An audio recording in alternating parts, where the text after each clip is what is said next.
Bapak, Ibu, saudara-saudari, anak-anak, adik-adik sekalian yang terkasih, mari kita renungkan bacaan Injil pada hari ini, Jumat 2 Juli 2021. Bacaan Injil diambil dari Matius bab 9 ayat 9 sampai dengan 13. Sangat menarik di sini ketika Tuhan Yesus memutuskan untuk meminta atau mengajak Matius untuk mengikuti dia.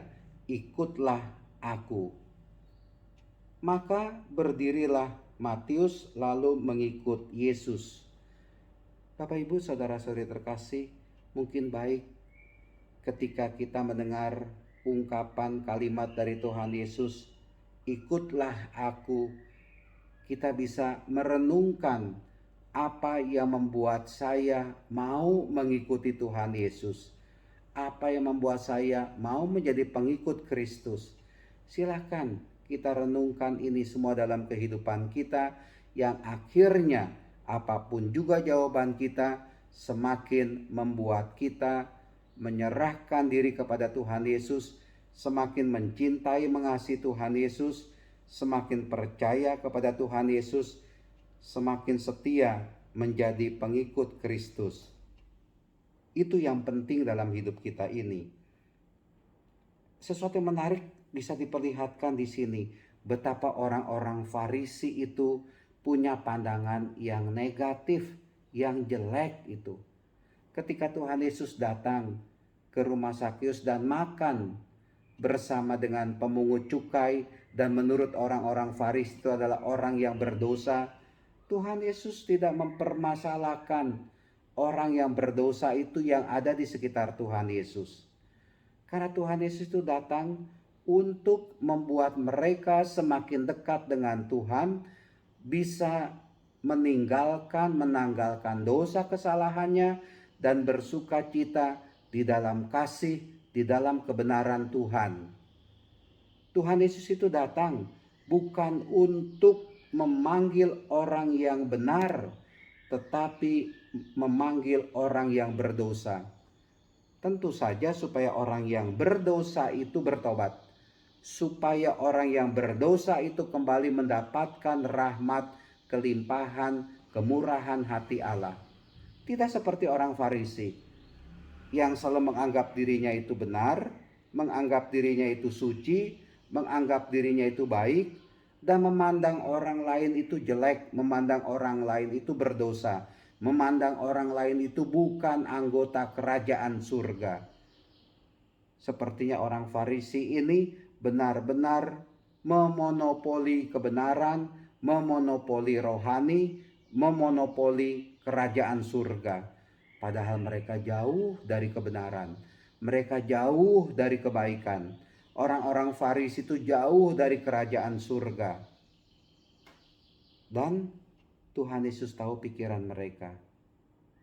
Tuhan Yesus tetap berpihak kepada orang yang disingkirkan, orang yang disudutkan, orang yang direndahkan, orang yang dipandang berdosa, orang yang dipandang tidak layak.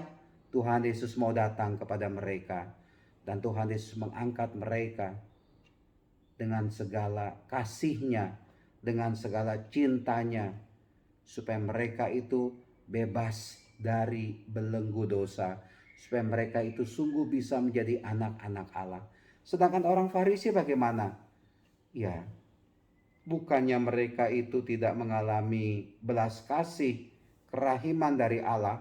Orang Farisi ini sendiri yang menutup dirinya terhadap belas kasih, kerahiman dari Allah.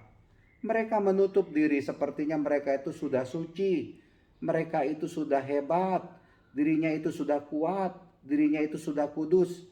Enggak, padahal tidak seperti itu.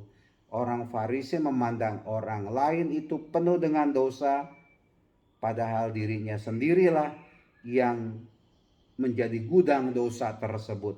Sangat memalukan itu. Bapak, Ibu, saudara-saudari terkasih, kita bersyukur Tuhan Yesus tidak membeda-bedakan. Tuhan Yesus itu tetap mau. Yang penting adalah orang itu mau mengikuti Tuhan Yesus, mau bertobat, mau mengubah dirinya.